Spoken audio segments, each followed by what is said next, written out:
11 juillet 2019, Port-Launay. Un singulier chargement vient rejoindre les bords de l'Aulne. Il s'agit de la statue de Saint-Déuy, destinée à la vallée des Saints, qui va être déposée sur la Rosilly afin de la transporter de Port-Launay à Port-de-Carré. L'occasion de voir se conjuguer deux manifestations, la route de l'Ardoise et la traversée des Géants.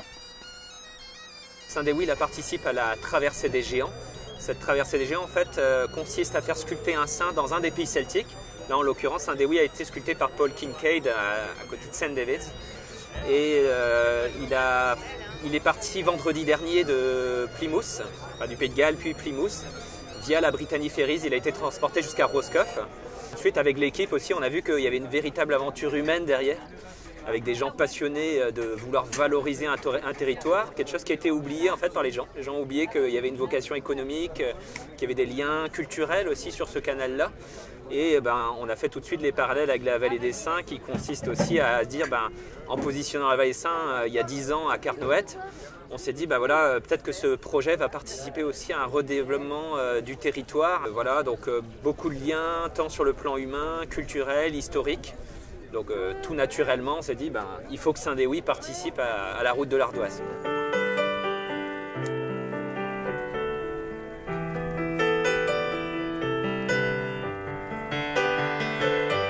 Un deuxième chargement, aussi singulier, va rejoindre le nouveau pont de la Rosilly. Il s'agit du piano voyageur. C'est la découverte de l'année pour nous, parce que sincèrement on n'aurait jamais imaginé transporter une statue avec la Rosilly, et on n'aurait jamais imaginé permettre à une pianiste de jouer sur l'eau.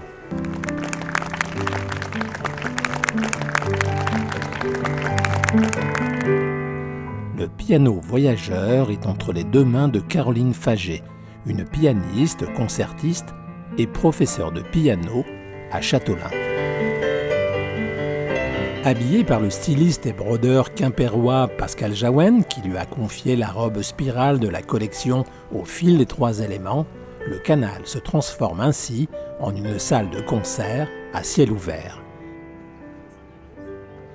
Le plancher de la Rosilly en est la scène qu'elle partage avec le sculpteur Paul Kincaid, qui veille sur sa création avec une charnelle bienveillance.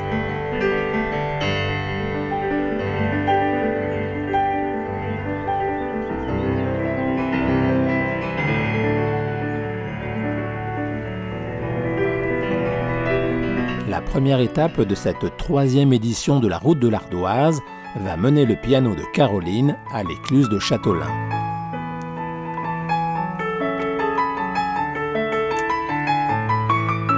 Une écluse, une fois n'est pas coutume, transformée en auditorium.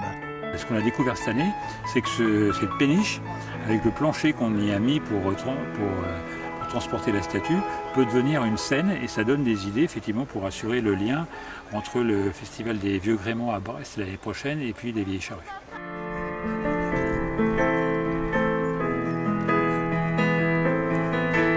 Après avoir fait voyager son piano sur de nombreuses routes de France, Caroline rêvait depuis longtemps de jouer sur l'eau. C'est donc en traversant Châteaulin, sa propre ville, en musique, qu'elle inaugure ce premier concert fluvial.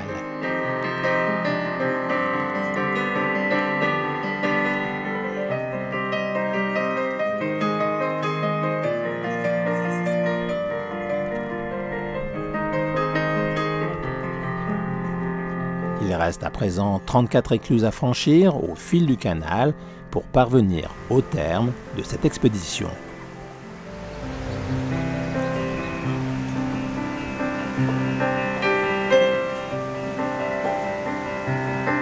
La prochaine étape sera l'occasion de couper les gaz et de se laisser tirer par Guy, un postier breton coché par Marie, qui aborde cette nouvelle activité avec confiance. J'ai aussi des chevaux bretons, donc j'ai un petit peu l'habitude justement des masses et du travail qui est fait davantage dans le calme et des charges, que ce soit l'attelage ou bien les longues graines, donc des choses plus calmes. Donc j'ai pu relativement m'adapter.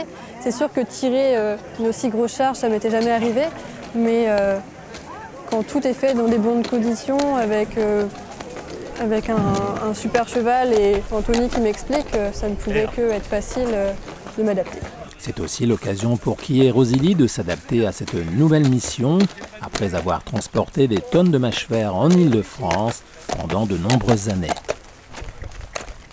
Après cette démonstration de halage hippomobile à Pont-Coblan, ce sera au tour de Châteauneuf-du-Fou d'accueillir Guy et son attelage hors du commun pour 4 km de démonstration.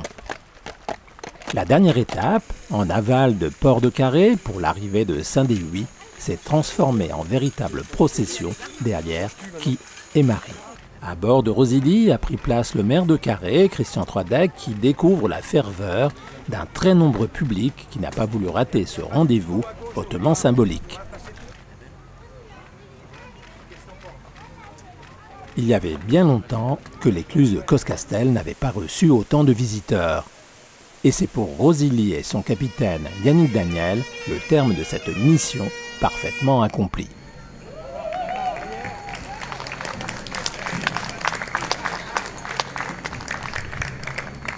Et un grand merci à vous toutes et vous tous pour cette magnifique promenade sur le canal. Avec le cheval, en plus tout à l'heure, c'était vraiment un moment de grâce. On en a peu dans la vie est souvent tumultueuse, parfois difficile à appréhender. Et puis il y a ces moments-là qu'on ne se refuse pas. Et en tout cas pour moi et Jean-Marc Antoine, vice-président pour la communauté qui m'a accompagné, ça a été un de ces moments-là, un moment de grâce ici sur le canal de Nantes-Brest. Donc un grand merci à vous toutes et à vous tous. Bonne soirée. Aujourd'hui, je suis très satisfait effectivement qu'on ait pu trouver le lien entre la vallée des Saints et le canal. Et que le transport de Saint-Déhuy sur Rosalie permet effectivement d'établir ce lien. En Centre-Bretagne, ce qu'il faut arriver à faire, c'est à établir le lien entre les événements qui existent. Entre la vallée des Saints et le canal cette année, entre les Vieux Gréments en 2020 à Brest et les Vieilles Charrues à Carhaix, le canal est le lien entre les deux événements l'année prochaine.